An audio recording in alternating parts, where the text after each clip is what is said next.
Right now, as you settle in for the night, 35 million objects from another star system are drifting silently between us and the sun. You didn't hear about this on the news. Telescopes didn't find them. Nuclear launch warning satellites did, the same sensors watching for missiles. And they've been logging impacts for years, while everyone ignored the data. 2 have already hit us with the force of atomic bombs. Their material strength doesn't match anything in our solar system. Harvard's Avi Loeb says they're real. They're here, and we need to find out what they are before the next one arrives. Stay with me until the end, because the explanation for how we missed an entire interstellar swarm is stranger than the swarm itself. Subscribe and follow along, because this discovery is only the first step. Meteors continue screaming into our atmosphere, their origins uncertain, their compositions unknown until impact. You'll want to be here when the next one arrives. Let me start with something that should make you uncomfortable. This isn't a story about astronomers discovering a distant visitor from another star system. This is about inferring that a swarm of objects from interstellar space is already here, drifting silently inside Earth's orbit right now as you listen to this. The claim comes from Harvard astrophysicist Avi Loeb and his colleague Amir Siraj, working with data analyst Jason Cloete. They've published an analysis that identifies 2 candidate interstellar meteors in a dataset called CNEOS, the Center for Near-Earth Object Studies Fireball Catalog. These aren't just unusual meteors. According to their calculations, these objects were moving so fast when they hit our atmosphere that their heliocentric speeds, the speeds relative to the sun itself, exceeded what anything born in our solar system should be capable of under a calibrated error model. They were, in other words, hyperbolic. They came from somewhere else. Now here's where it gets interesting. From those 2 detections, Loeb and his team extrapolate a population estimate that lands somewhere in the tens of millions of meter-scale interstellar objects currently residing inside 1 astronomical unit. 1 astronomical unit is the distance from the Sun to Earth, about 93 million miles. When we say inside 1 astronomical unit, we're not talking about near-Earth space. We're talking about the entire volume of the inner solar system, that sphere of space stretching from the Sun outward to Earth's orbit, a region we've always assumed contains nothing but sunlight, solar wind, and the occasional dust grain. Let me walk you through the scaling chain they used, because it's both elegant and terrifying. You start with 2 detections. From those 2 hits, you calculate an implied impact rate, how often Earth's atmosphere is being struck by objects like this. From that rate, you can infer a density in space. How many of these objects must be floating around per cubic kilometer for Earth to encounter them at that frequency? Then you take that density and multiply it by the volume inside 1 AU. The volume of a sphere grows with the cube of the radius, so even a small density produces staggering numbers when you're talking about a region 93 million miles across. That's how you get to tens of millions. Think of it this way. Earth is like a car driving down a highway at 67,000 miles per hour, which is our orbital speed. The space around us isn't empty. It's filled with invisible hail, tiny rocks drifting on their own trajectories. You only notice the hailstones when they smash into your windshield, which in Earth's case is the atmosphere. Most of the time, they vaporize harmlessly. But once in a while, something hits hard enough to leave a mark. And if you measure the impact carefully enough, you can tell that the hailstone didn't come from the highway. It came from somewhere far stranger. So, why now? Why are we only hearing about this massive population in 2025? The story doesn't begin with telescopes getting better. It begins with error models improving and someone finally looking at the right dataset differently. For years, the CNEOS catalog has been public, sitting there like an old phone book, full of fireball detections compiled from government sensors. But the uncertainty estimates, the error bars that tell you how confident you should be in any given measurement, those were murky. In 2025, a team led by Peña Asensio published a calibration study comparing CNEOS data against ground-based meteor networks whose instruments are fully transparent and scientifically vetted. That calibration suggested that post-2018 CNEOS data were significantly more reliable than earlier entries. Suddenly, you had a dataset you could trust, and within that dataset, Loeb's team found their two candidates. Now, let's tie this to something you might have heard of. In 2024, astronomers discovered 3I/Atlas, a comet from interstellar space that swung through the outer solar system and then left, never to return. It was big, visible, trackable. It made headlines. That's the visible class of interstellar object, the kind we can see coming with telescopes, the kind that behaves politely enough to let us study it. The alleged meter-scale swarm Loeb is talking about is the invisible class. These objects are too small to spot in advance. They only reveal themselves when they hit something, and by then, they're already burning up at 50 miles per altitude, 30 miles per altitude, gone. Here's the tension that drives this whole documentary. If the inner solar system genuinely contains a huge untracked population of interstellar debris, then the idea that interstellar objects are rare cosmic novelties might just be an illusion created by our instruments. We've been looking for the wrong thing in the wrong way. We've been scanning the sky for big, bright comets, while a blizzard of tiny rocks has been passing through unnoticed. What would it mean if this claim is true? First, our local space environment is dynamically messier than we've assumed. The inner solar system isn't some pristine zone swept clean by planetary formation. It's a crossroads, constantly refreshed by material from other stars. Second, interstellar material wouldn't be an occasional novelty. It would be a constant background hum, always present, always invisible, only detectable in aggregate. Third, the size distribution of interstellar objects, the ratio of big ones to small ones, might be radically skewed toward the small end. For every 1/3I/Atlas, there could be millions of these meter-scale fragments, and we'd never know unless we looked at impact statistics. But let's be honest about the fragility here. This claim stands on two events. Two, that's both thrilling and terrifying from a statistical perspective. Small number statistics are notoriously unreliable. You can't build a population model on 2 data points and expect it to hold up under scrutiny without extraordinary supporting evidence. Loeb knows this.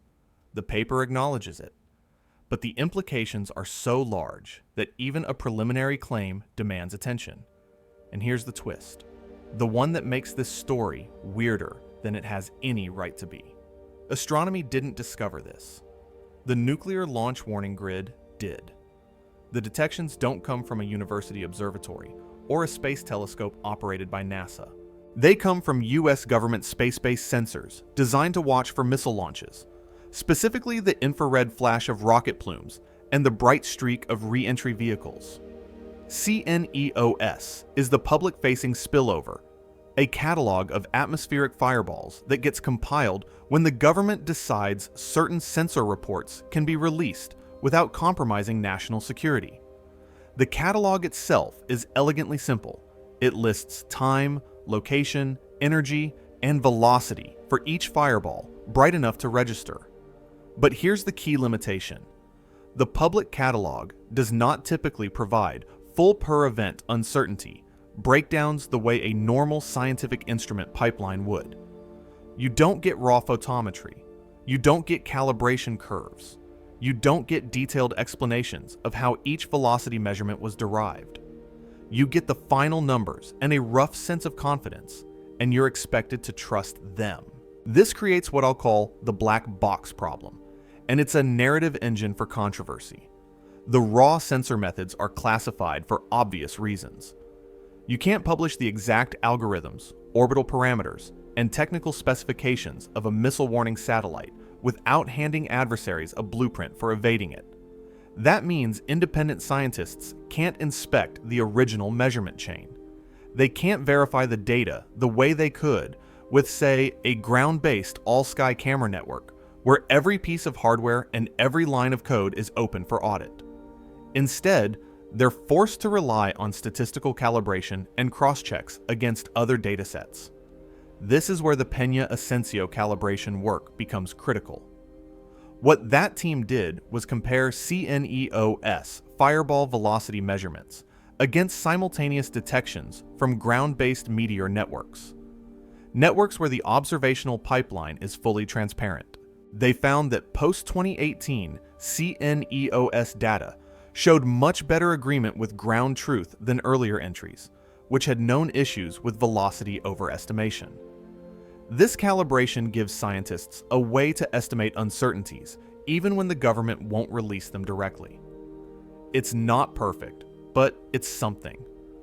Loeb's team uses this calibration to argue that their two candidate interstellar meteors are more credible than older controversial cases, like IM-1 and IM-2, both of which fell in the pre-2018 era when data quality was spottier. The post-2018 emphasis becomes a shield against criticism. These new candidates sit in an allegedly improved era, and their hyperbolic classifications, the claim that they were moving fast enough to have come from interstellar space, rest on tighter error estimates. But let's present both sides fairly. The pro argument goes like this: better calibration means higher confidence in hyperbolic classification. If the post-2018 data really are cleaner, then these detections deserve serious attention. The con argument is equally straightforward. It's still a classified instrument pipeline. Reproducibility concerns remain. No matter how good the calibration is, you're still trusting a measurement system you can't fully audit. And in science, trust without transparency is a weak foundation. There's also a narrative angle here that I want to label clearly as narrative, not fact. When data is classified, people will assume suppression, even if the truth is boring bureaucracy. The existence of an unreleased, full dataset, sensor readings that never make it into the public catalog, becomes the ghost that haunts every conclusion. Are we seeing all relevant events, or only the ones allowed to be released? If the release gate isn't random, if there's some selection bias in which fireballs get published, and which don't, it could skew the rates. That's speculation, but it's not baseless speculation. It's a natural consequence of working with partially declassified data. Here's a question that should bother you. If the same satellite system has been watching Earth for decades, scanning the sky continuously, logging every bright flash in the atmosphere, why are we only now extracting interstellar candidates from it? Did the objects suddenly start showing up in 2018?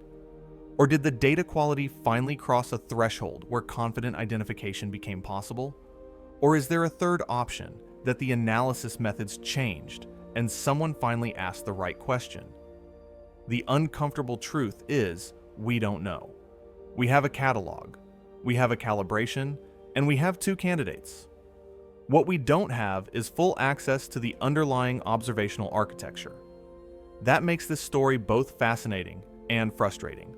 A detective novel where half the witness statements are redacted.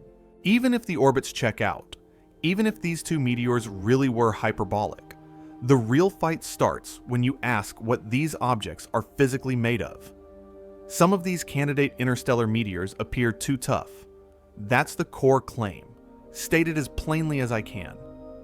Based on how deep they penetrate into the atmosphere before breaking up, their inferred material strength exceeds what we expect from typical meteoroids. This isn't something measured in a lab.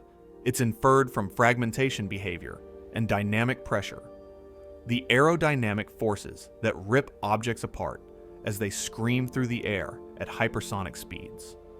So it's suggestive, not definitive, but it's suggestive in a way that refuses to go away. Let me give you context. Material strength in this sense refers to how much stress an object can withstand before it shatters. Ordinary stony meteorites, the most common type, fragment relatively high in the atmosphere because they're not particularly strong. They're rocks, after all. Rocks that have been sitting in space for millions or billions of years, possibly fractured by collisions, thermally stressed by temperature swings, weakened by exposure to cosmic rays. Iron meteorites are tougher. They can penetrate deeper before breaking apart. But even iron meteorites have limits. The older controversial cases, IM-1 and IM-2, were argued to show unusually high inferred strength, values that push the upper end of what natural materials should be capable of. Critics pointed out that pre-2018 CNEOS data had known issues, and without independent verification, the strength estimates could be artifacts of measurement error. Their interstellar status has been disputed, partly because of those data uncertainties, and partly because the strength argument opened a door that made a lot of scientists uncomfortable. Here's where the documentary tension kicks in. The strength argument is where natural rock starts to feel unstable as an explanation, at least for some viewers. If you find an object that behaves like it's made of something tougher than any meteorite we've ever recovered, you have three options. 1, it's a measurement error. 2, it's a natural material we've never seen before. 3, it's not natural. Let's walk through the natural but weird hypotheses first, and I'm labeling these as hypotheses, not conclusions. Maybe these are metal-rich fragments with unusual internal structure, something forged in the core of a destroyed planet in another star system, and then ejected by a supernova or planetary collision. Maybe they're compacted materials from high-pressure environments, dense aggregates that formed under conditions we don't see in our solar system. Maybe they're objects that have been processed by long interstellar exposure, bombarded by cosmic rays, or irradiated in ways that altered their physical structure. All of these are speculative, but they're plausible. Then there's the engineering doorway, and I'm labeling this explicitly as speculation. Layered composites, alloys, or heat-resistant materials designed to survive atmospheric entry could mimic too strong behavior. But atmospheric entry physics can also create misleading impressions. An object tumbling through the atmosphere at a certain angle might appear stronger than it really is because the aerodynamic forces are distributed differently. Fragmentation models depend on assumptions about shape, density, and internal cohesion, all of which are hard to constrain without direct observation. This brings us to the controversy package, the part of the story that's both cinematic and scientifically thorny. Loeb's team launched an ocean expedition to recover spherules, tiny molten droplets, from the seafloor near the impact site of IM-1. They claimed these spherules showed unusual isotopic compositions and elemental abundances that didn't match typical solar system materials. Critics fired back with concerns about contamination, provenance ambiguity, and interpretive overreach. The ocean is full of metal-rich particles from industrial pollution, cosmic dust, volcanic activity, and shipwrecks. Proving that a specific spherule came from a specific meteor, as opposed to literally anything else that's been sinking through the water column for decades, is extraordinarily difficult. The phrase, "found in the ocean," is doing a lot of heavy lifting there. It sounds definitive, but it's not. It's a claim about chain of custody, and chain of custody is where these kinds of arguments live or die. Here's the safety rail I need to install before we go any further. Unusual strength is not proof of artificial origin. It's a flag for we don't know. Science is full of anomalies that turned out to have mundane explanations once we understood the context better. The magnetism of lodestones seemed supernatural until we understood magnetism. Ball lightning seemed impossible until we figured out the plasma physics. Material strength anomalies could follow the same pattern. But imagine finding a bulletproof pebble in a sand pile. You'd have questions. Either it's a rare natural occurrence, something formed under extreme conditions you didn't know existed, or it's manufactured. Someone dropped it there deliberately or accidentally. You can't decide which without lab-grade chain of custody, without being able to trace the pebble from the moment you picked it up to the moment you analyzed it under a microscope. If you can't settle this with telescopes, you need recoverable material. You need something you can hold in your hand, something you can section and scan and probe and test until you've exhausted every natural explanation. That's where the story either dies or explodes.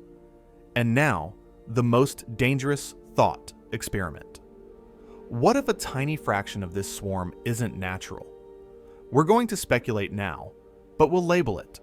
No claims, only if/then scenarios.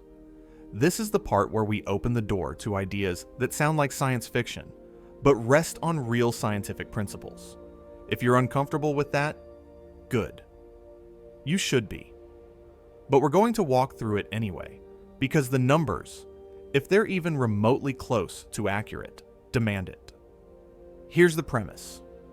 If tens of millions of interstellar objects are genuinely present inside one astronomical unit, that's the inference, not a confirmed fact, then even an extremely tiny artificial fraction would still be non-trivial in count. Let's say 99.99% of these objects are natural, just rocks and ice and debris kicked out of other star systems by gravitational interactions or supernova shockwaves. That leaves 0.01%. 0.01% of 35 million is 3,500. 3,500 potential artifacts drifting through the inner solar system right now. That's speculation, but it's mathematically grounded speculation. The question isn't whether it's true. The question is whether it's possible, and if it's possible, what it would look like.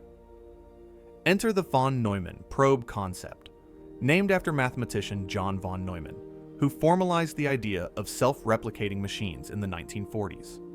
The concept is simple.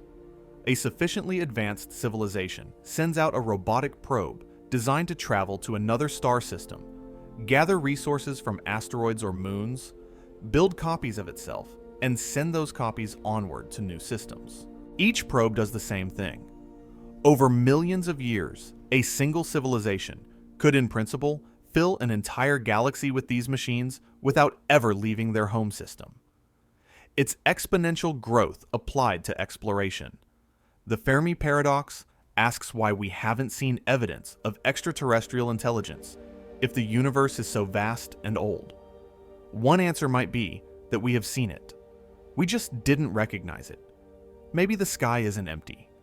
Maybe our resolution is just too coarse to notice what's already here. What would artifact debris look like after extreme atmospheric entry? This is speculation, but it's plausible speculation based on what we know about physics. Most shapes would be erased by ablation, the process of surface material burning away under intense heat. Only robust components would survive, dense fragments made of materials that can withstand temperatures of thousands of degrees. The debris wouldn't resemble flying saucers or anything Hollywood has trained you to expect. It would resemble weird meteorites, lumps of metal or composite material with unusual internal structure, things that make you squint and ask questions, but don't scream artificial on first glance. Let me give you a thought experiment. Voyager 1 and Voyager 2, the space probes NASA launched in 1977, are now in interstellar space, traveling away from the Sun at about 38,000 miles per hour. In 40,000 years, Voyager 1 will drift within about 1.6 light-years of the star Gliese 445. If there's a planet there, if that planet has an atmosphere, and if Voyager happens to intersect it, Voyager will become an alien meteor. Some future civilization might detect it as a fireball, measure its velocity, realize it came from somewhere else, and have no idea what it is.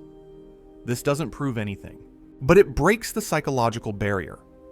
Humans have already launched artifacts that could become alien meteors elsewhere. The idea isn't absurd, it's just uncomfortable. Loeb's public positioning is part of this story, and I'm stating this as fact plus interpretation. Loeb has argued publicly and repeatedly that the scientific community should take technosignatures, signs of advanced technology, more seriously as a research topic. He's been vocal about the possibility that some interstellar objects could be artificial. That makes any new claim he publishes automatically polarizing. It increases attention and skepticism simultaneously. People who think the search for extraterrestrial intelligence is legitimate science rally behind him. People who think he's overreaching or sensationalizing dismiss him. The truth is probably somewhere in the middle, but the middle doesn't drive clicks. Let me offer you 3 explanations, arranged from mundane to wild. 1. Measurement or systematic artifact. The objects aren't actually hyperbolic. The velocity estimates are wrong, or the calibration is flawed, or there's some subtle bias in the data pipeline we haven't caught yet. 2. Natural interstellar debris. The objects are exactly what they appear to be, rocks from other star systems, but they're natural, just pieces of exoplanets or comets that got kicked out by gravitational chaos. 3. Rare artificial fragments. A tiny fraction of the population is technological debris, probes that malfunctioned, fragments from ancient missions, or even deliberate markers left by civilizations that passed through long ago. Here's the skepticism anchor, and this is critical. Extraordinary claims require material evidence. Without a lab sample, without something you can analyze under controlled conditions, the artifact narrative remains a story engine, not a conclusion. It's a hypothesis generator. It's a reason to look harder, but it's not proof. Even if everything is natural, though, the risk problem remains. Interstellar objects don't give warning. Planetary defense, the global effort to detect and deflect potentially hazardous asteroids and comets, is built on a foundation of predictability. We catalog near-Earth objects, track their orbits with precision measured in meters, calculate close approaches years or decades in advance, and if something looks dangerous, we have time to plan. Time to model trajectories. Time to run simulations. Time to design missions. Time to build spacecraft if necessary. Time to launch and intercept. The system works because solar system objects are bound to the sun. They follow elliptical orbits, periodic paths that bring them back around on predictable schedules. They come back. We can watch them on one pass, refine our predictions based on how they actually moved versus how we thought they'd move. And if they pose a threat on some future approach, perhaps decades from now, we can intervene. We've already demonstrated this capability with the DART mission, the Double Asteroid Redirection Test, which successfully altered the orbit of the asteroid Dimorphos in 2022.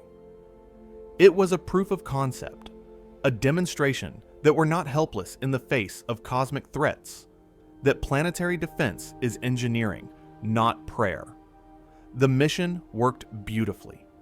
A spacecraft the size of a vending machine slammed into a football stadium-sized asteroid at 14,000 miles per hour, and the impact changed Dimorphos' orbital period around its companion asteroid, Didymos, by 33 minutes. That might not sound like much, but over years, over decades, that small change compounds. 33 minutes per orbit becomes hours, becomes days, becomes the difference between a collision course and a safe miss. The point wasn't to destroy the asteroid, it was to nudge it, to prove that kinetic impactors work as a deflection strategy. And they do. We know that now. We have data. Interstellar impactors are the opposite of predictable. They arrive on hyperbolic trajectories, paths that don't close, that don't repeat, that pass through the solar system once and never return. You get one chance to observe them, one opportunity to characterize the threat, and then they're gone. They can come from any direction, including directions we don't monitor closely, because we've never had a reason to. The ecliptic plane, the flat disk where most solar system objects orbit, gets the most attention from survey telescopes because that's where the statistical threat is highest. Most asteroids and comets live there, so most survey time focuses there. But interstellar objects don't care about the ecliptic. They come from galactic space, from directions perpendicular to the plane, from steep angles above or below the solar system disk, from trajectories that current surveys barely cover because we've optimized for bound objects, not visitors. Their velocities can be higher than anything we're used to dealing with, which means shorter warning windows and higher impact energies for the same mass. A bound solar system object has a maximum approach velocity determined by solar system escape speed at Earth's distance, about 42 kilometers per second. That's the speed limit for natural solar system impactors. Interstellar objects don't have that limit. They can arrive with whatever velocity they had in interstellar space, plus whatever boost they picked up, falling into the sun's gravity well. 50, 60, even 70 kilometers per second becomes possible depending on approach geometry. Those aren't theoretical numbers. They're consistent with observed galactic velocity dispersions. Let me make this concrete with numbers, because abstract physics doesn't convey the stakes. A 30-meter asteroid traveling at 18 kilometers per second, typical for a near-Earth object, carries a certain amount of kinetic energy, roughly 15 megatons TNT equivalent. That's Tunguska scale, the event that flattened 2,000 square kilometers of Siberian forest in 1908. City leveling if it hits land, regionally devastating, but survivable for civilization. We'd rebuild. The same asteroid, traveling at 50 kilometers per second, entirely plausible for an interstellar object based on galactic velocity distributions, carries almost 8 times more energy. Not 8 times the destructive radius. 8 times the total energy, which translates to catastrophically larger effects. The fireball is hotter. The shockwave is stronger. The crater is deeper. Fast turns small into dangerous very quickly. This isn't abstract physics. It's threat assessment, the kind of calculation that should keep planetary defense coordinators awake at night. The physics here is straightforward but punchy, the kind of thing that should be carved into the wall of every planetary defense operations center. Impact energy scales with the square of velocity. Double the speed, quadruple the energy. Triple the speed, 9 times the energy. This quadratic scaling is why interstellar impactors are uniquely problematic even at small sizes. A rock that would be relatively harmless if it were moving at solar system speeds.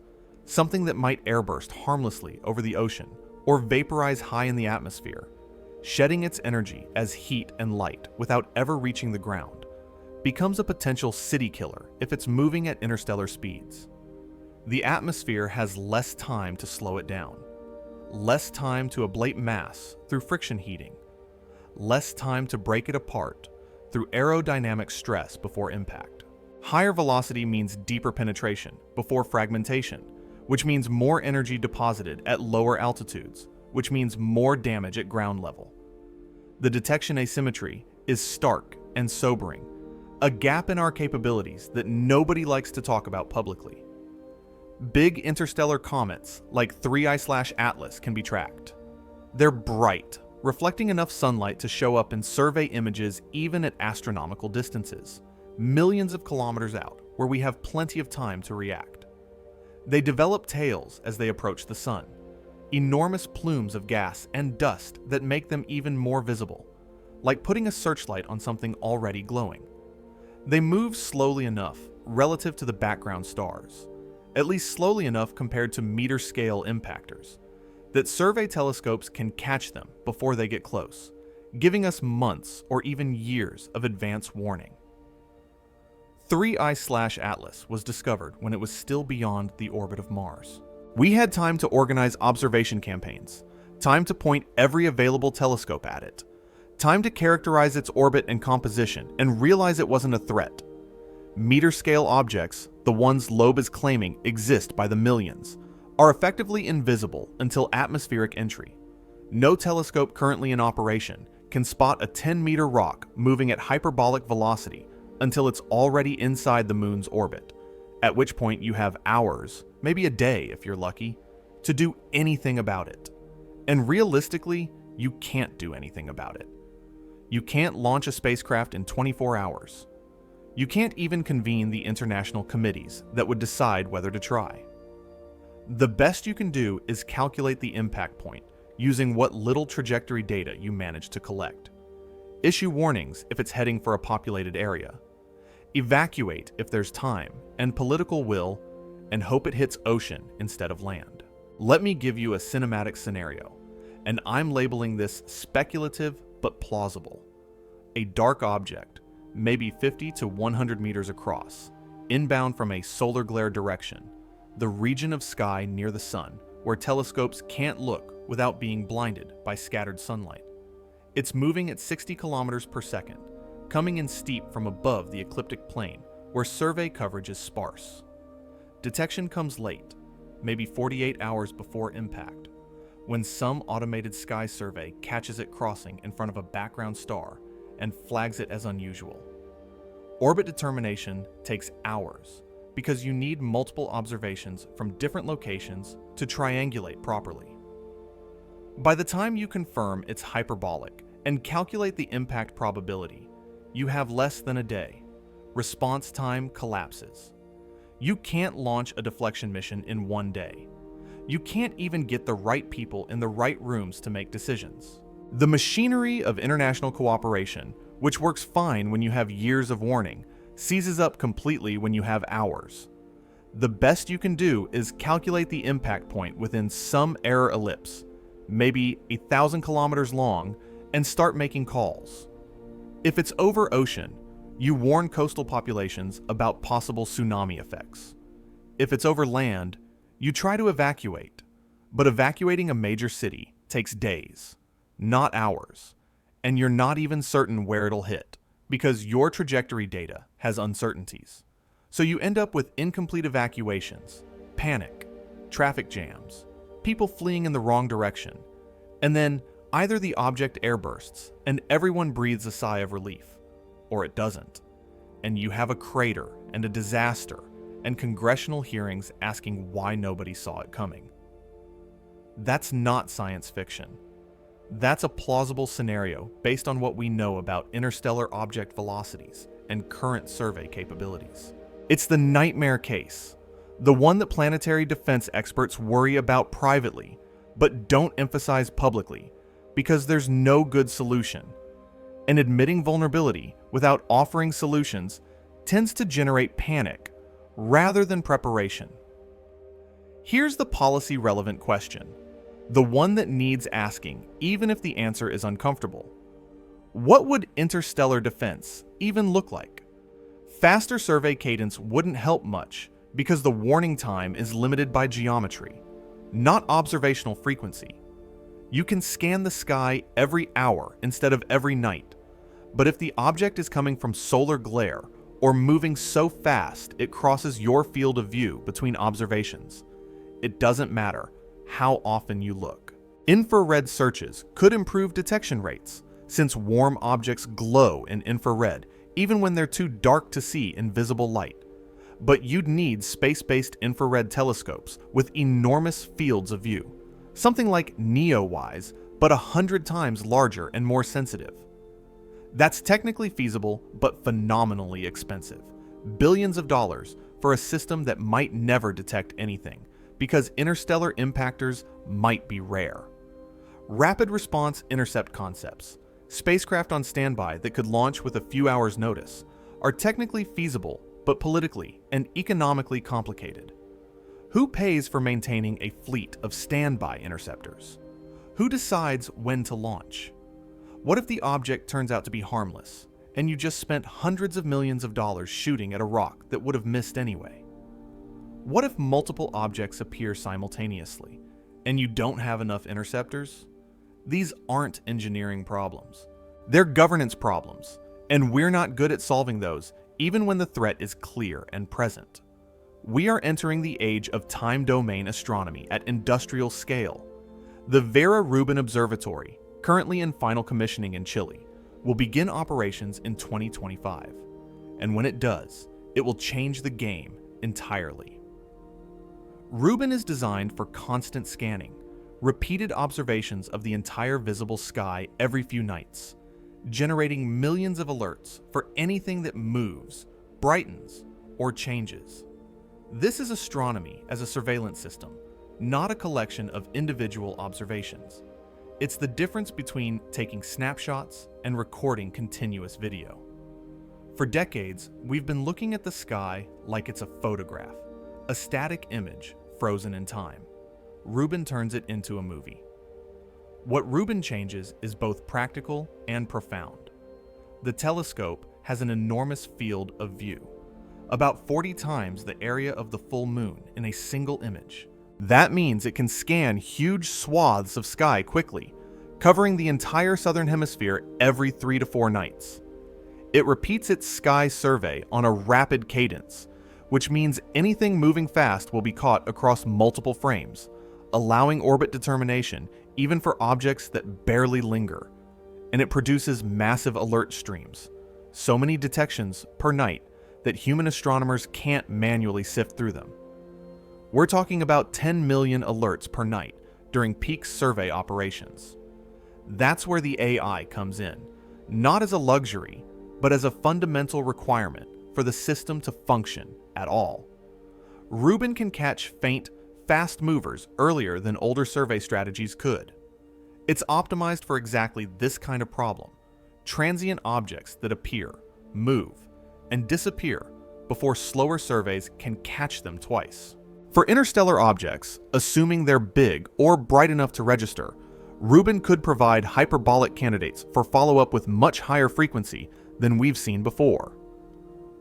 3I/Atlas was discovered by a survey telescope, but it was relatively large and bright, about half a kilometer across, glowing brightly enough to be spotted even at significant distance. Rubin could extend that capability downward in size and upward in velocity, potentially catching objects as small as tens of meters if they're close enough and reflective enough. But here's the important constraint, and this is anti-misinformation.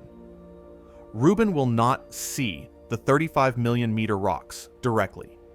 It may help with larger or brighter objects, things in the 10 meter to 100 meter range that reflect enough sunlight to show up in the images. Meter scale impactors, the ones Loeb is claiming dominate the population count, will still mostly appear only as fireballs, detected by sensors like CNAOS when they hit the atmosphere. Rubin doesn't change that part of the problem.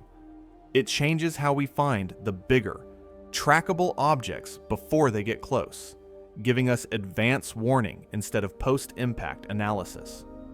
This introduces what I'll call the triage problem, and it's more subtle than it sounds. When you get millions of alerts per night, "We missed it" becomes a filtering failure, not a telescope failure. You could have the perfect observation sitting in your database, a clear detection of an unusual object on a hyperbolic trajectory. But if your classification pipeline doesn't flag it as interesting, nobody looks at it. It gets filed away as asteroid, not hazardous, ignore, and disappears into the archive. This is where AI pipeline integration becomes critical, not just helpful. Machine learning classifiers can flag anomalies, weird trajectories, objects showing non-gravitational acceleration, like outgassing comets, anything that doesn't fit the standard templates for asteroids or comets. They can spot patterns humans would miss, correlations across wavelengths, or temporal behaviors that look wrong in subtle ways. This raises the odds that the next unusual interstellar visitor becomes a global follow-up campaign instead of a missed opportunity. But it also raises new questions. How do you train an AI to recognize something it's never seen before? Standard machine learning works by learning from examples.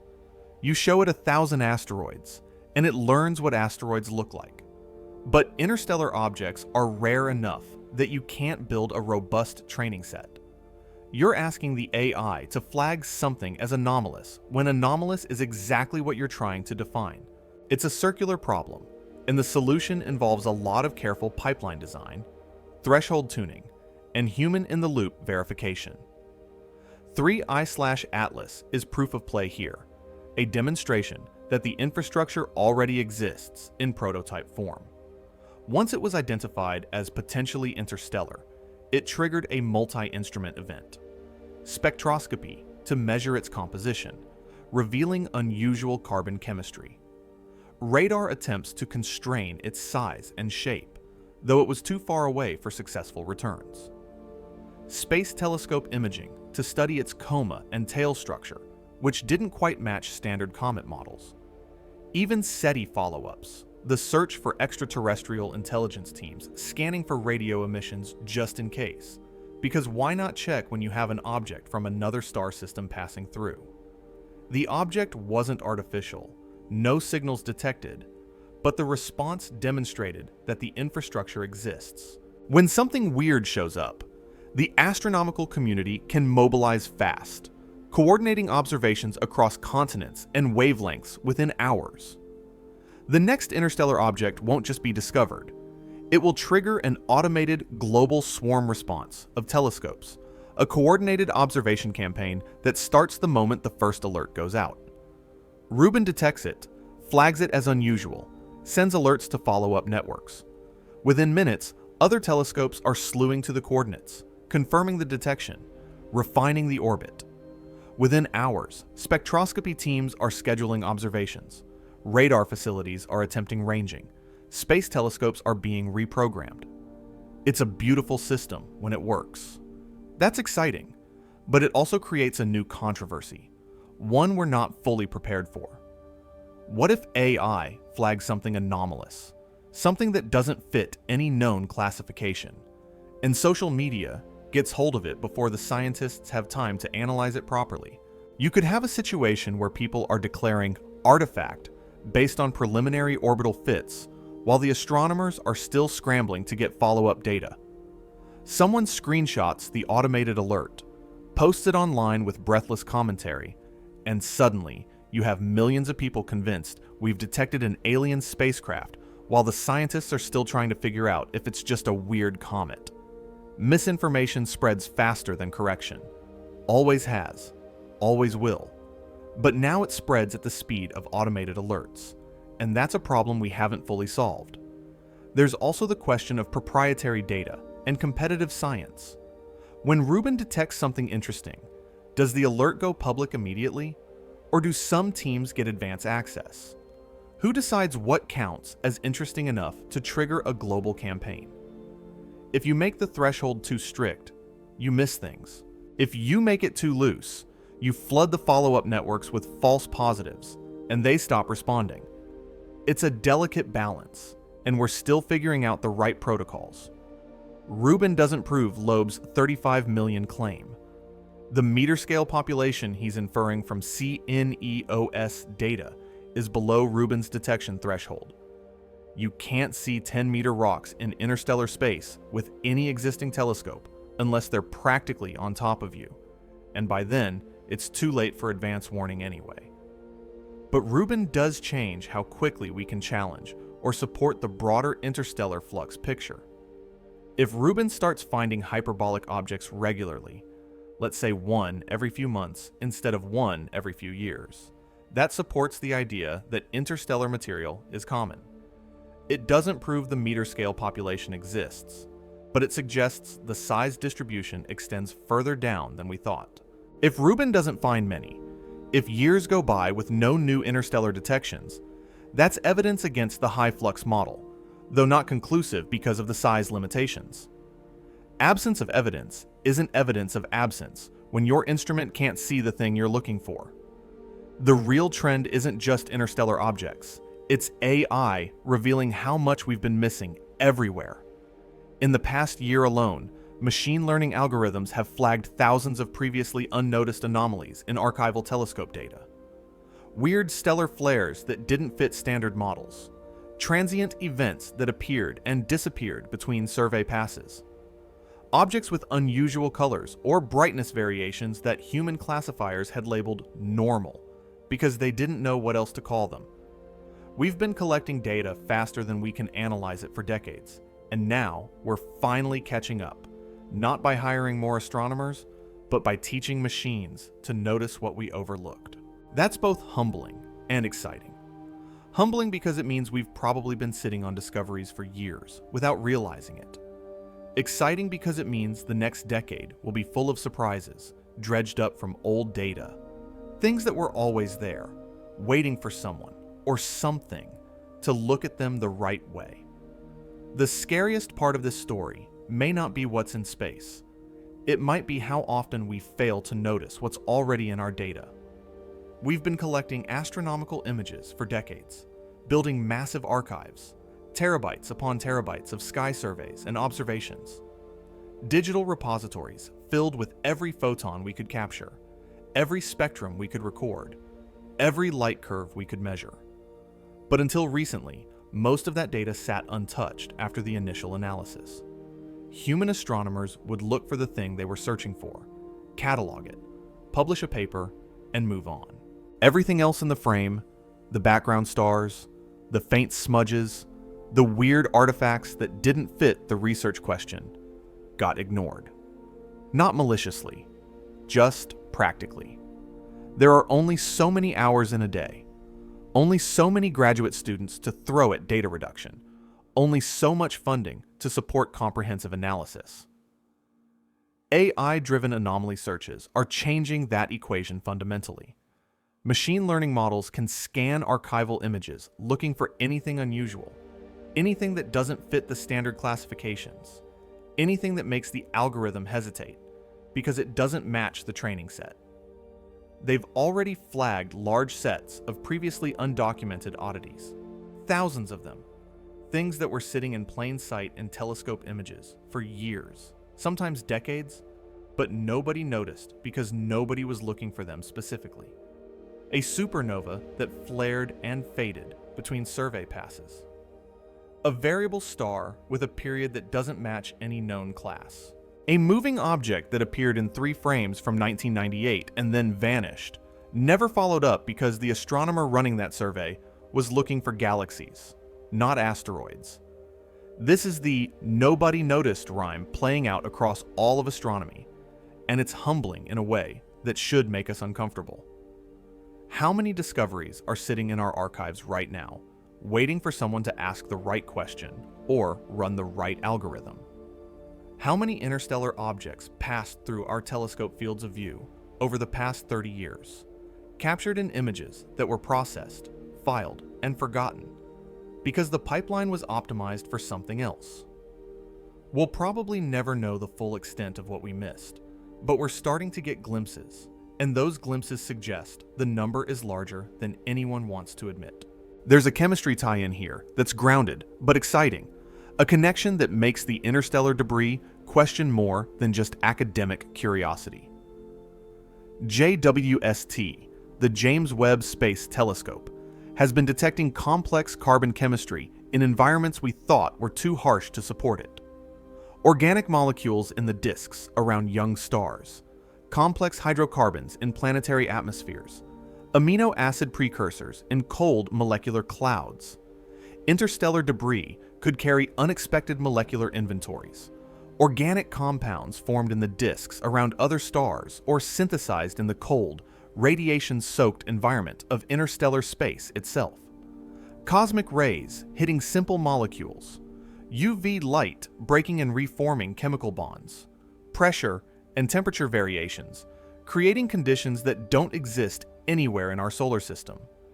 If these objects are real, if they're hitting Earth's atmosphere regularly, the way Loeb's analysis suggests, they're delivering material.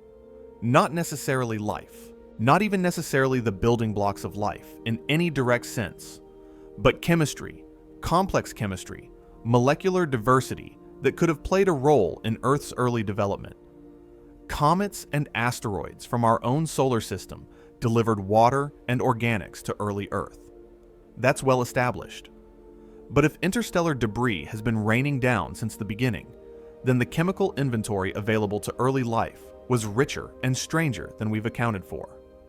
That's speculation about delivery relevance, not a claim of panspermia or directed seeding, but it's worth thinking about. It changes the boundary conditions for origin of life models. 3I/Atlas is the living demonstration here. proof that interstellar objects can be chemically weird without being artificial. It was chemically rich in ways that surprised everyone who studied it. Spectroscopy revealed the presence of unusual molecules, things that didn't quite match solar system comets, ratios of carbon to nitrogen to oxygen that fell outside the expected ranges.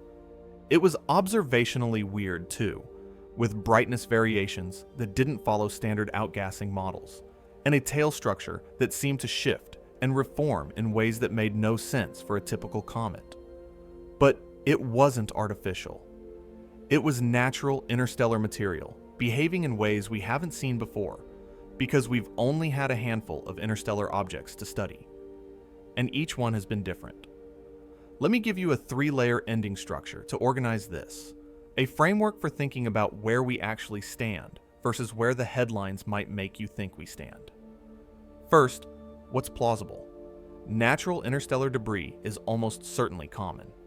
We're just now building tools sophisticated enough to see it, and clever enough to recognize it for what it is. The claim that meter-scale rocks are floating through the inner solar system isn't wild.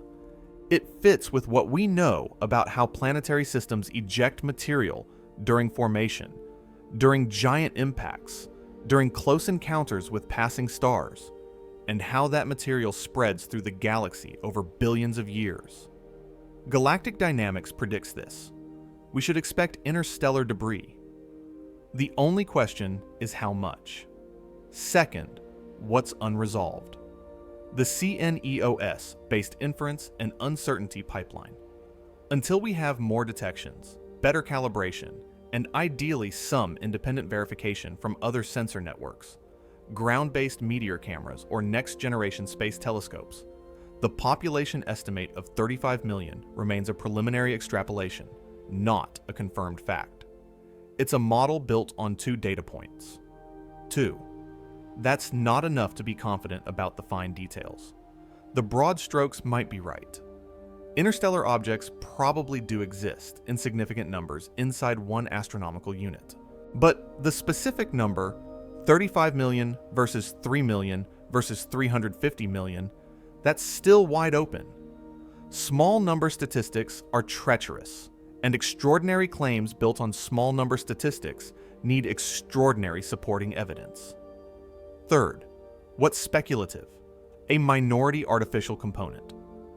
The idea that some tiny fraction of interstellar objects could be technological artifacts, debris from ancient probes, fragments of self-replicating exploration systems, detritus from civilizations that rose and fell millions of years ago, is fascinating, unproven, and requires material evidence before it graduates from hypothesis to claim. Right now, it's a thought experiment, a what if that's mathematically plausible if you accept the premise that advanced civilizations exist and that they build things that spread through the galaxy. But plausibility isn't proof, not even close. Here's the line I want you to remember, the one that cuts through all the speculation and uncertainty. Orbits are arguments. Samples are endings. You can measure a trajectory, calculate a velocity, run the numbers through orbital mechanics software, and argue about whether something came from interstellar space or whether it's just a solar system object on an unusual orbit. You can debate error bars, calibration methods, systematic biases. You can write papers and rebuttals and counter-rebuttals.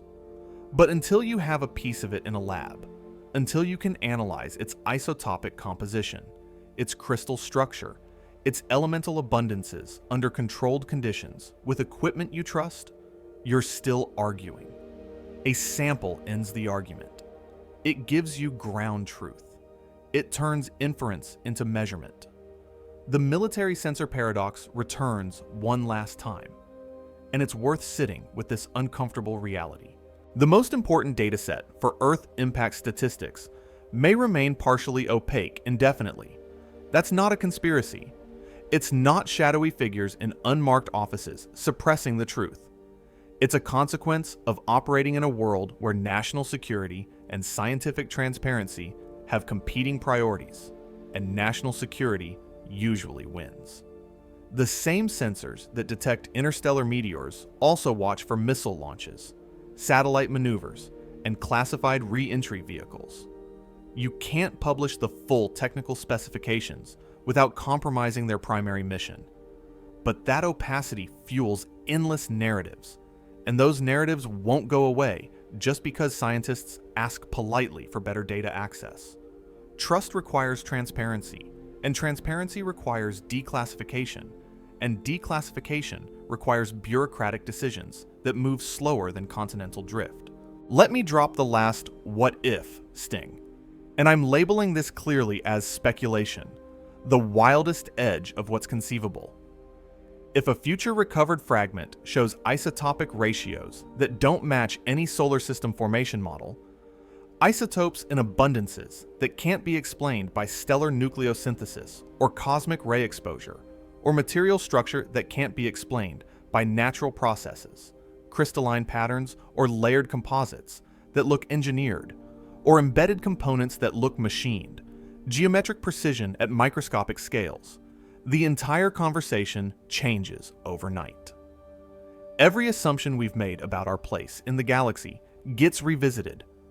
Every Fermi paradox argument gets reevaluated. Every search strategy for extraterrestrial intelligence gets recalibrated. The discovery wouldn't just be scientific, it would be civilizational, a before and after moment in human history. But we are not there. We are nowhere close to there.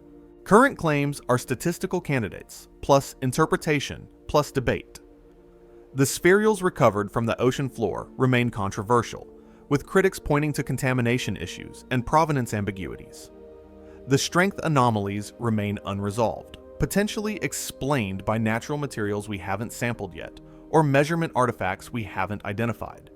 The population estimate remains an extrapolation from two events. Two, built on assumptions about detection efficiency and size distribution that could be wrong by factors of 10 or more. None of that is proof. It's all breadcrumbs, patterns that might mean something profound or might mean nothing at all. The objects may be here. The swarm may be real. The infrared sensors may have been logging interstellar impacts for years while we ignored the data because we didn't know what we were looking at, because nobody thought to check, because the analysis pipeline wasn't designed to flag hyperbolic velocities. Or the whole thing could collapse under scrutiny, a statistical mirage built on uncertain measurements and optimistic extrapolations, a case study in how pattern-seeking minds can find signals in noise when they want to badly enough. The only question is whether the next impact finally leaves us something we can hold.